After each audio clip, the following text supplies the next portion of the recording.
Ito ang reaction ng mga kababayan natin. Maraming komento tungkol nga dito sa napakalaking kasinungalingan na ito na si Digong. Huwag daw ibahin ang usapan dahil ang totoong issue ay ang confidential funds na hindi nabigyan o hindi pa rin nabibigyan ng linaw. Sabi pa ng isa, ipadampod mo na yan. Expert sa blankong papel, etong matandang ito. Etong si Digong. Okay? Matanda na yan, tapos siya lang ang naglalagay ng halaga. Yan daw ang trabaho na itong mga ito sa Davao. Alam na alam daw ang ganitong kalakaran na itong mga Duterte. Kaya, ibinabato sa iba.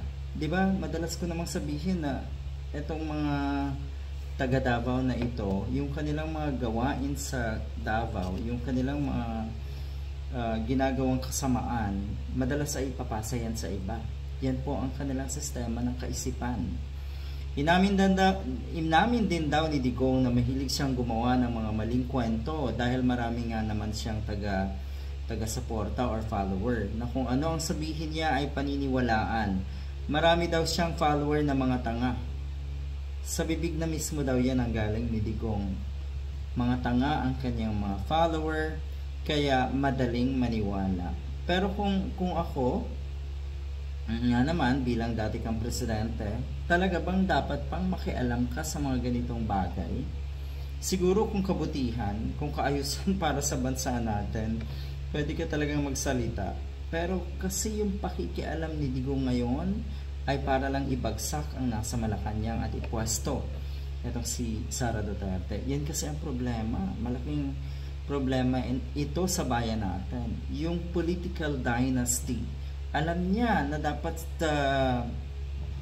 maging presidente, matagal ng plano, nasusunod itong si Sara Duterte sa kanyang yapak. At naging desperado na itong mga to sa puntong ito dahil nga sa kanilang mga kaso na kinasasangkutan at marami pang investigasyon na dapat harapin.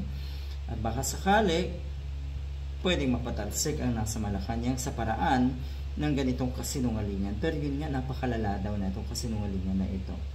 Pero may karampatang parusa naman itong ginawang ito na itong si Digong. Ito yung nagsimula sa isang vlogger at mukhang itong si Digong ay napaniwala. So dahil nga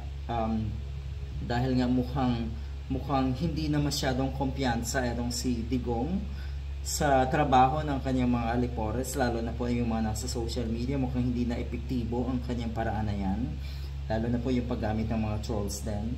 Siya na mismo, sa bibig niya na mismo nanggagaling ang mga kasinungalingan na yan. So ito po ay pinabulaanan ng Malacanang. Ito po ay maling akusasyon, maling paratang. Sabi nga ni PBBM, he's lying. He's a president. He knows that you cannot pass a GA or GAA without any blank or with a blank. And he's lying because he knows perfectly well that he doesn't even, or that doesn't even happen. Sa buong kasaysayan ng Pilipinas, hindi pinapayagan na magkaroon ng item ang GA or GAA nang hindi nakalagay kung ano yung project at saka ano yung gastos, ano yung pondo. So ito ay tahasang pagsisinungaling. Bakit ka daw kailangan itong gawin ni Digong? Obvious, napaka-obvious, dahil gustong ilikaw, tama yung mga netizens, ang totoong issue kay Sara Duterte. You do not leave any item there vacant. Etong pera na ito, blanco, to be filled up on or later on. That's not allowed by law. O sige, mukhang nakaready daw itong kampo ni Duterte para magsampa ng kaso. Sige, mas okay yan para magkaalaman na.